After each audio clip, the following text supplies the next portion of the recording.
Well, finally, we are here in a different format. Today, we have more people online, and we will talk about trust body language, not words. So, we have Mihaela Stroe, and we have a lot of people at the same time. Oh, Jesus. Um, I closed everything, and a message appeared in my screen. No, but it's a small one. Okay. So, um, Mihaela, let's talk about body language. Why we should trust body language and not words? The reason, Felipe, why we trust body language is not words is very simple, because if we take the history of mankind, there are many more years that people use body language than we are using words and communication through words. So because body language is first in our evolution, it's the first to be trusted. Another argument that I want to bring into your attention and to all participants today is that our body reactions are very much connected with our limbic brain, which is the center of our emotions.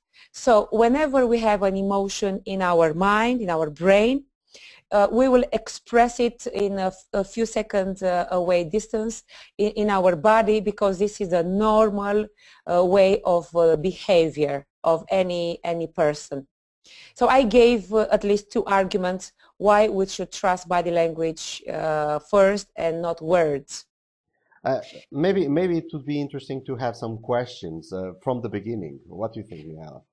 I'm open. So let's pick the first question for today.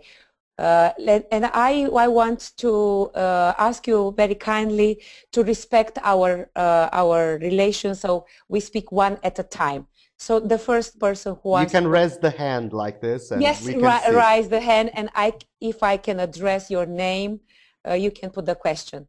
So I see now in my screen here two persons, Mircea first, and then another person, I believe Ionuț, that is here. So Mircea, please, if you have the only prepared... thing, they have to activate the microphone, because... Yeah. Okay. Yes, activate your microphone.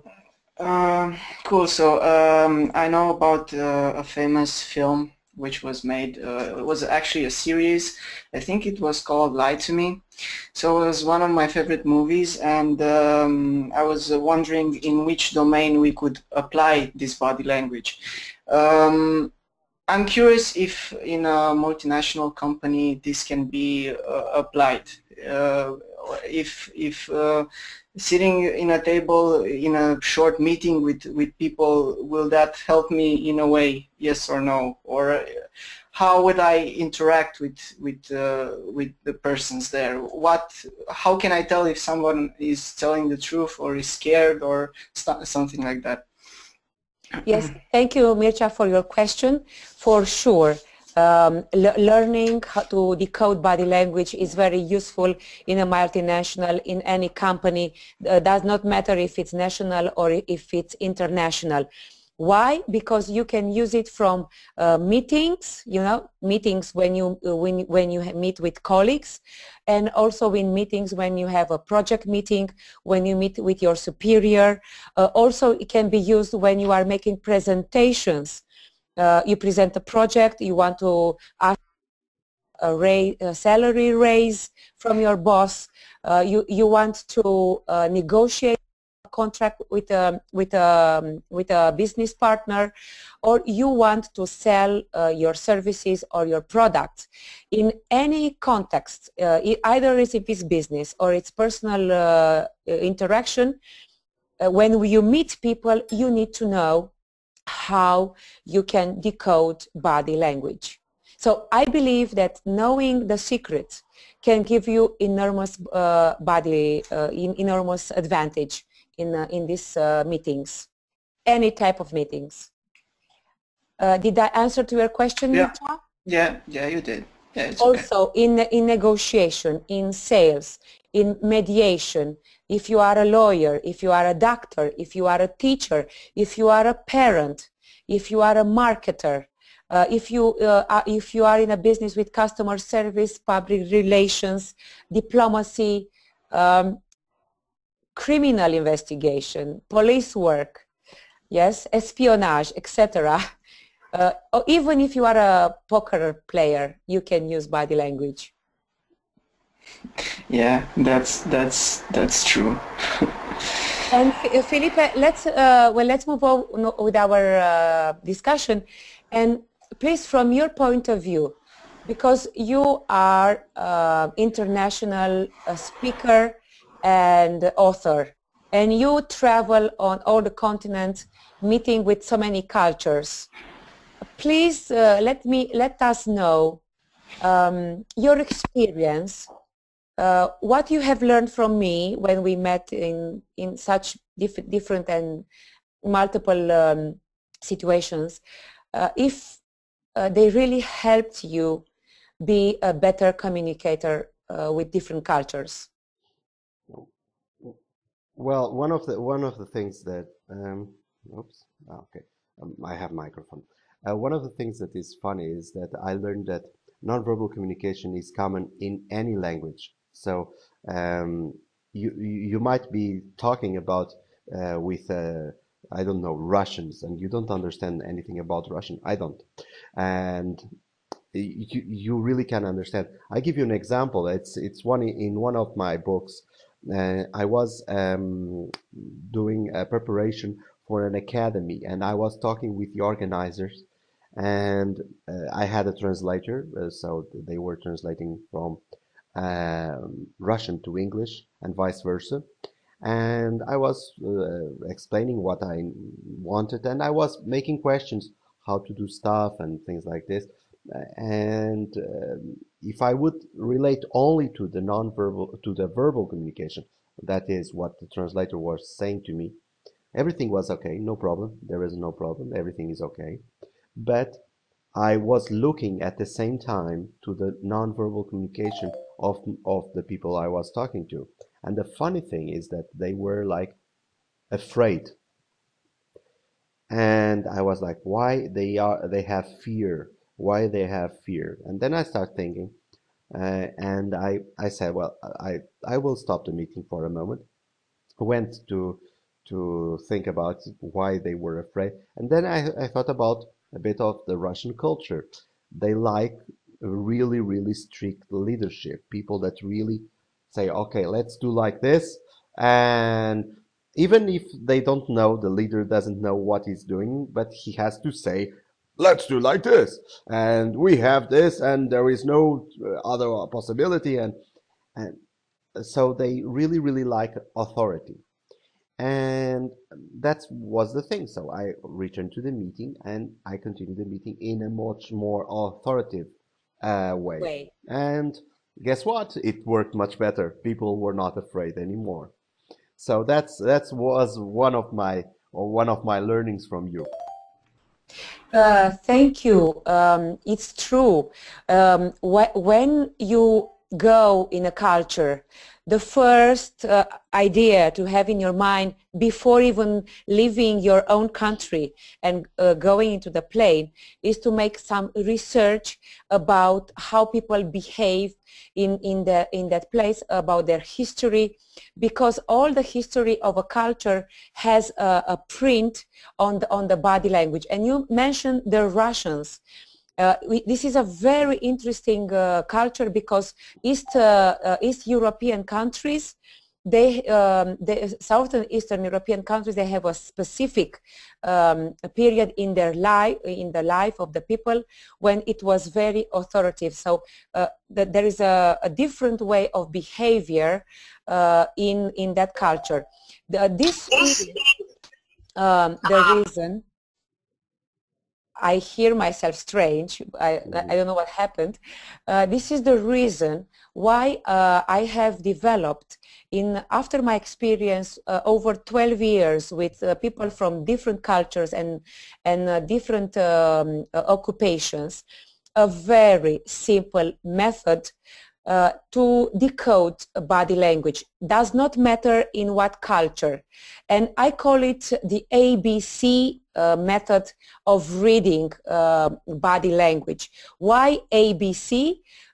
Because now on the market, starting with the 70s, are a lot of books, a lot of authors that they write and they tell you different ideas about how to read body language, and many of them contradict themselves. So I took time in my studies to develop a very simple way that you don't need to read thousands of books. You just need to focus on two abilities. The first ability is to observe people, and the second ability is to pay attention to the body signals. So what means A from the ABC method? It means that you become aware. To become aware, first of all, of your body language. Because I notice that if you don't know how you behave, you cannot, or it's very difficult to detect other signals in other people. So everything starts with awareness of yourself, then with awareness of other people. I will present shortly because it's very short, the method. Second idea is the B from body. You become aware of yourself, about your emotions, your thoughts, yes, and then you become aware of your body, because we have in our body 135 body signals, which means 80 are at our face, at head level, and 55 at the rest of our body. Maybe this is one of the reasons why when we do a hangout, where we have a Skype meeting, we see mostly face and head. And the third element in the method, which is C, is regarding congruency. Congruency regarding the body language and the verbal, the words. And that's why we call this hangout Trust Body Language, because we need to focus more on the congruency of body and then to match the body with the congruency at verbal level. So this is shortly the method. This is the first time when I present it live like this with an audience. I presented the passage of a summary of it on my course that I had in Bucharest with 30 people audience in March, and now it's live, and from this moment on I will start speaking more about this method. So I'm now curious to hear from you, Filipe, first, and then from our audience the first reaction, how you perceive this ABC method of reading body language. Well, at first it seems like a very simple method, but I think that one of the things that you have to gain is practice. Observation is very important, because this is not it was Mircea that said about the lie to me, and one of the things that happens in the lie to me is that it's a wonderful series, goes great, but there is one part that is fiction, that is one guy that sees all the movements and everything at the same time. The thing is that there is a lot of practice there. You have to practice, and even though you have to look at the video, because video is very important for if you really want to get information about all the body language, all the micro expressions, you have to see the video. Why? Because our brain focuses in certain areas, not in everything at the same time. We don't have that ability. But our subconscious mind has that ability. So that's why, for instance, we have feelings about certain people, feelings about certain situations, basically, it's the way of our subconscious mind to say to the brain, look, I don't like this situation. I cannot explain you in a report, but I can give you a feeling. Isn't that correct, Mihaela? Yes, it's correct, and I encourage people to perceive life as a movie, not as a photograph. Because when you are reading a book, for example, on body language, you see in the book pictures, and you see in one picture a feeling, an intention, a thought, a posture, something like that. But life is a movie. It's a flowing flowing of actions. So you are correct. You need to practice. Practice, I believe, is the most important, and you practice when you meet other people. That's why I encourage face-to-face communication. But in order to practice, you need two ingredients before. First ingredient is to know basic information about body language, to know what to look at, and second is to increase your level of confidence in reading body language, because if you don't trust your feelings, if you are not aware about yourself, it's very difficult to be aware about other people. So to increase the level of confidence starts to increase your level of confidence in yourself. And it's true what you said. I encourage and I intend to develop this method in such a way that we can bring from our subconscious level into our observing way, because our conscious mind is very limited. And it's true. Yeah, because it's very, very limited. Because we only can analyze at the same time like 10 or 15 information, while our subconscious mind can process millions of informations at the same time. But the problem is that we have like a funnel, and Yes. and we have a lot of information, but then it have to be processed. Some of them are processed like a report, lookout, things like this, and others are like feelings. How we can integrate this, Filipe, this is the challenge. How we integrate the report that our conscious mind is giving us and the feelings and the thoughts that the subconscious mind is giving. And I believe, and I'm very aware, that by the end of this century, something will change in better. That will make our communication better, because the technology, as we can see right now, and the Google Glass that they are developing and other tools that are going much deeper, and the challenge is how we integrate the technology in our life, everyday life. This will be the challenge, and I believe we will find a way by the end of the century how to become better connectors, better communicators, using both conscious and subconscious level. Because you see, you are in Portugal. I am in Sibiu in Romania, and we are in connection together.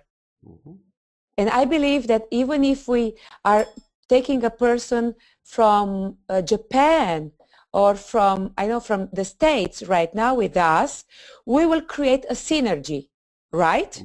Yes.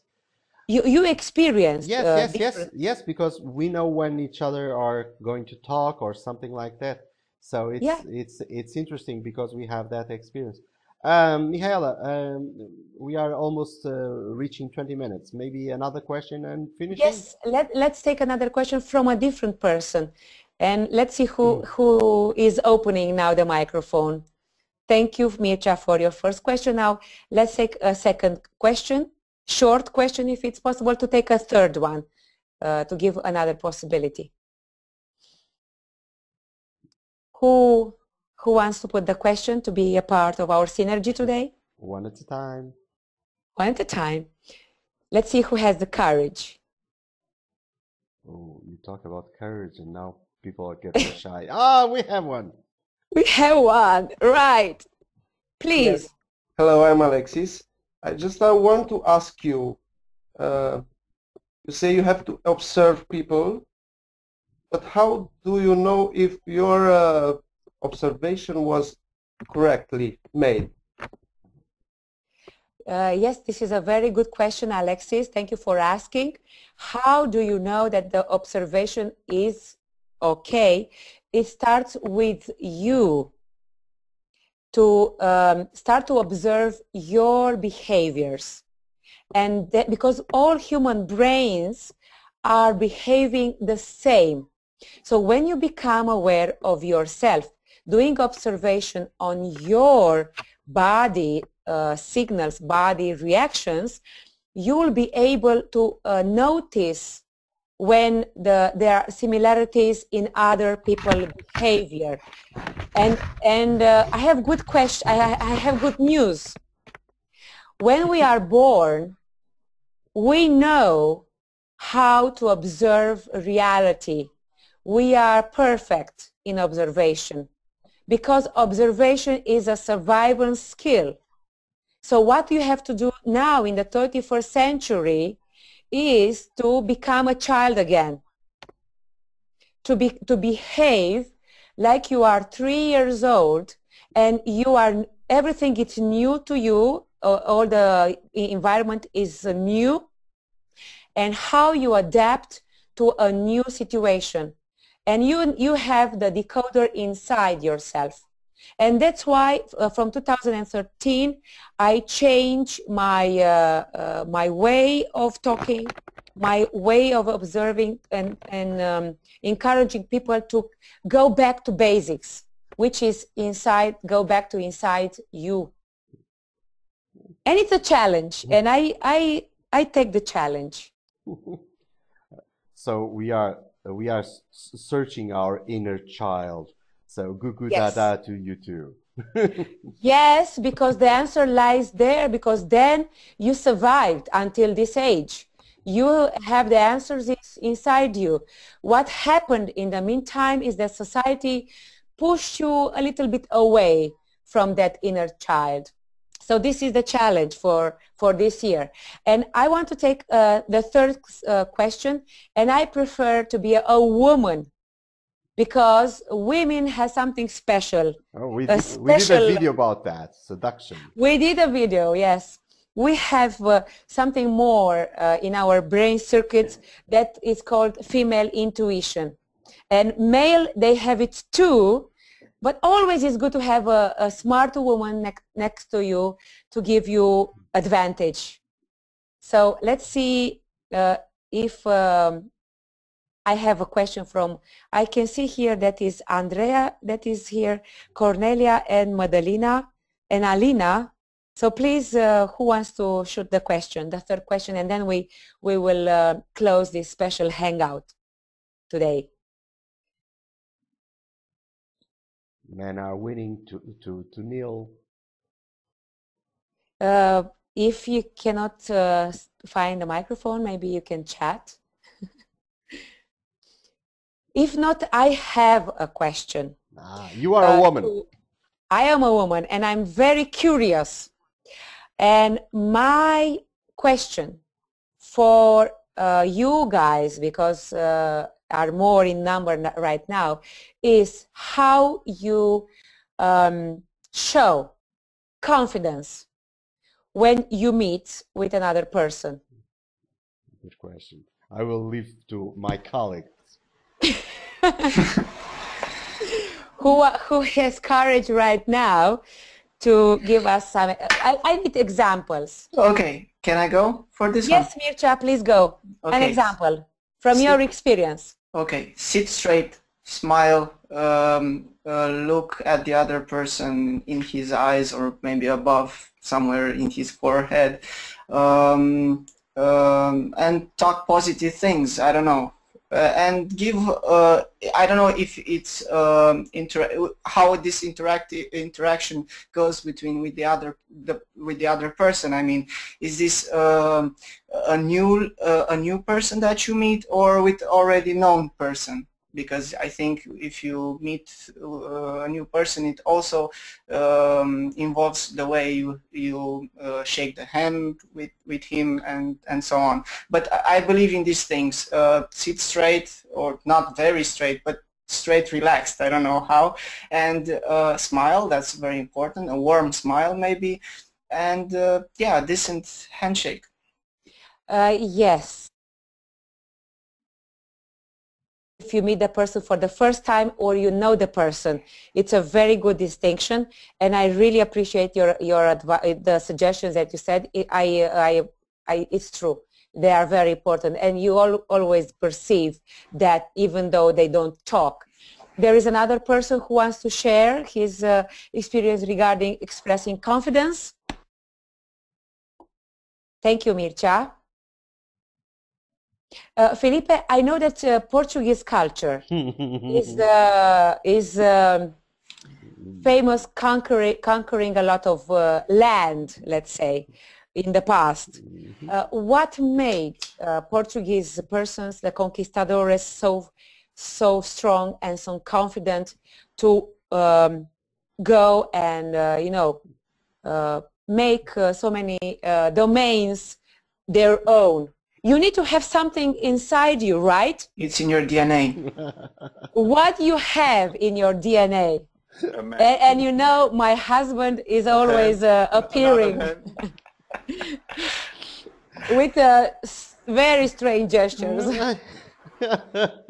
Well, let me put it in a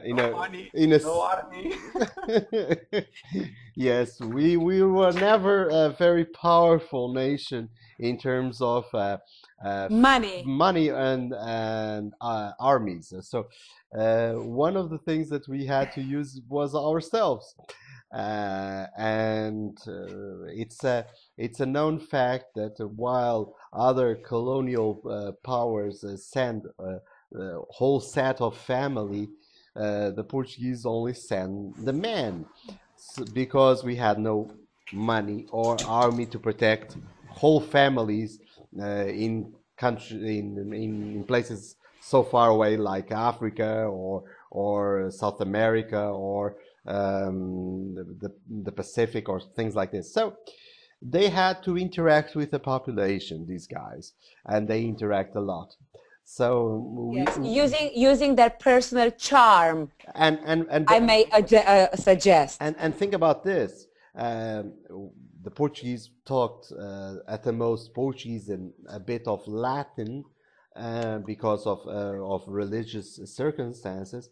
But when they arrived, for instance, to Japan, the Japanese saw the Portuguese, and they were the first Westerns. It's very funny how they picture the Portuguese, because if you look at, they were the ETs or the aliens of the 16th century. So they are pictured with big bears and things like this, and it's very funny because they look very strange, and so only non-verbal communication was possible because Portuguese didn't know Japanese and the Japanese didn't know Portuguese. So I guess my ancestors were very good at non-verbal because they really interact with all the natives, and they communicated. With all the natives. Please tell me 3 signals that you believe that they sent to the Japanese in order to show that they are communicative people. 3 things. 3 things. Well, it's very hard because I was not at that time, but I think that first it had to be something with respect, because you have to respect the other. If you enter like imposing yourself, no, but we try showing respect, to understand the other, because we were a very tiny minority, because the first Portuguese that arrived there are like 2 or 3 boats, and that's it. And there is the rest of Japan. And 2 years after, there was a major alliance with Japan. Actually, if you talk with Japanese people, they would say that Portuguese were responsible for the unifying of Japan, because when Japan arrived there, Japan was divided among warlords. So they had, this is very interesting idea to so they had to show first respect. Then they should had to have some very effective nonverbal in terms of trading, because they were there for trading. So they would be like talking very with open hands, for instance, to the people, and say, okay, we give to you, things like this. So it's very important. And at the same time, the posture, because if it's like this, maybe it was more like this, giving the possibility, because they were vulnerable anyway, because they were like 2 or 3 boats against the whole Japan. So probably they, okay, so I will not be like, yeah, I'm the warrior, and then thousands of Japanese would be like, I will kill you. So it had to be like, okay, I'm here. And the third element that it was like that. It's to show vulnerability, to to be conscious about your vulnerability. You know what has these 3 things that you said now in common? It's attitude. Yeah, they have in common attitude, respect, showing that you are vulnerable, trading gestures. Yes, they are all actions that express attitude. Yeah.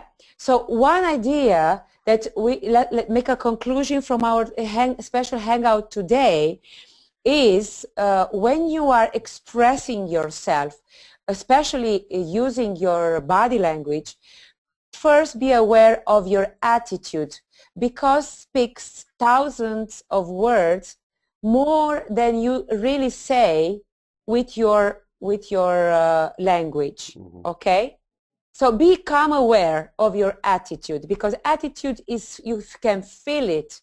Does not matter if you are I don't know 16th century or 21st century. We have that brain circuits that has the radar inside our head to be receiver of attitude. Okay? To wrap up our conversation for today. Okay, Mihaela, let's close down, because we are already on 32 minutes. Yes. I believe we can talk for this 100 years and we don't finish. Thank you so much for this very interesting encounter like this. And hopefully somebody, you record it, so we can have the proof that we had today. I hope it's okay, the recording. I hope to. I hope to, because every discussion for me is very precious. Has information that we can use to share with everybody else then. Okay. Thank you so much. Thank you. Thank you too, guys. See you soon. Bye-bye. In the internet space. Ciao. Ciao, ciao. Ciao.